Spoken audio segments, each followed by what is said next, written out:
So, how in the world do you test a self-driving car for something it's never seen before? I mean, really think about that. Well, it turns out the answer might be to stop replaying the old world and start building new ones. There's a new AI that can generate entire dynamic virtual cities from the ground up, and we're going to break down how it works. You see, for an autonomous vehicle, a drive across town isn't just a drive. It's this constant stream of unpredictable, unique challenges. So the big question has always been, how do you test for a journey with basically infinite possibilities? You can't just keep feeding it old data. You need to create brand new scenarios. And honestly, that's been a massive roadblock for years. And that really brings us to the heart of the matter. This fundamental problem with how we've been trying to test these cars. It's a challenge the industry calls the simulator's dilemma. Okay, so let's break this down. On the one hand, you've got what's called event-level simulation. Think of this as a quick 10-second drill. A car suddenly merges or a pedestrian steps off the curb. It's short, it's specific.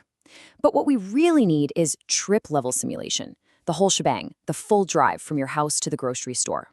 A journey that can last for minutes or even hours. And that's a whole different beast.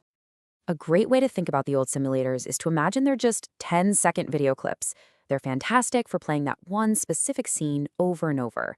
But the second the self-driving car does something unexpected, say it decides to turn left instead of right, it drives right off the edge of the clip. The simulated world, it just ends. Poof. Now, there's a technical name for this moment when everything breaks down. It's called simulation drift.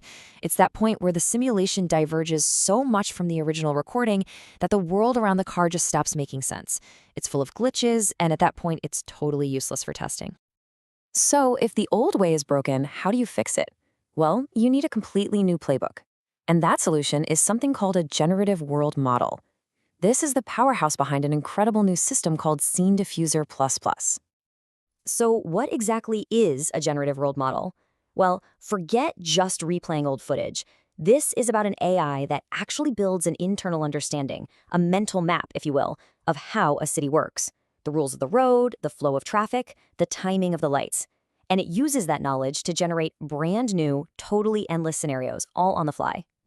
And this picture perfectly shows what happens when you don't have one. This is a simulation from an older system. Just look at it. All the cars are bunched up, they're frozen, they've literally hit the end of their 10-second clip. The simulation has broken down and they're completely stuck. This is simulation draft, live and in color. But now, look at this. This is the same scenario, but it's being run with SceneDiffuser++. The traffic is flowing smoothly, and see those new cars, the ones in purple? They're being created out of thin air by the AI, appearing from side streets and driveways, just like they would in the real world. The trip just keeps on going, totally realistically, for as long as you want. I mean, the difference is just staggering. It's like going from watching a short looping GIF to playing a massive open-world video game, where the map is being generated all around you as you go. The world literally never has to end. Okay, so this is all incredibly cool, but how does the AI actually pull it off? The secret sauce, the real magic here, is a surprisingly simple but incredibly powerful idea that the researchers call validity. Because that's the real question, right? If the AI is just inventing new cars as it goes, how does it possibly know when and where to make them appear or disappear? It all comes down to this core concept of agent validity. The AI model is constantly making a very simple prediction for every potential car in the scene. Should you exist right now? Is it valid for you to be visible in this place at this time? Yes or no? And this chart, I know it looks a little complex, but it's a fantastic way to actually see this idea in action. So each row is a car, and time is moving left to right. A white line means the car is valid, it's on screen. Black means it's invalid, it's off screen. Now look at the bottom pattern. That's an old model. See how the cars that start on screen just stay on screen forever? But now look at the top pattern from SceneDiffuser++. It's this incredible dynamic flicker. Cars are constantly appearing and disappearing, spawning in and out of the world, just like they would in a real bustling city. So this huge leap in technology makes something much bigger possible. It allows for what the researchers are calling city sim. And CitySim is basically the end goal here. We're talking about the ability to simulate an entire realistic city, endlessly filled with dynamic cars, people, and traffic lights that all react to each other. It's the ultimate digital sandbox for training and testing self-driving cars in a completely safe, yet infinitely complex world.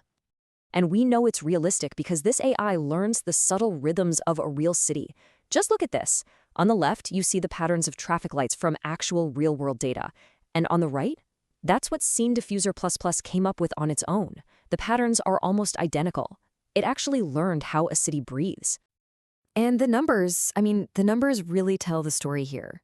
Now, for these scores, just remember that lower is better. It means the simulation is closer to reality.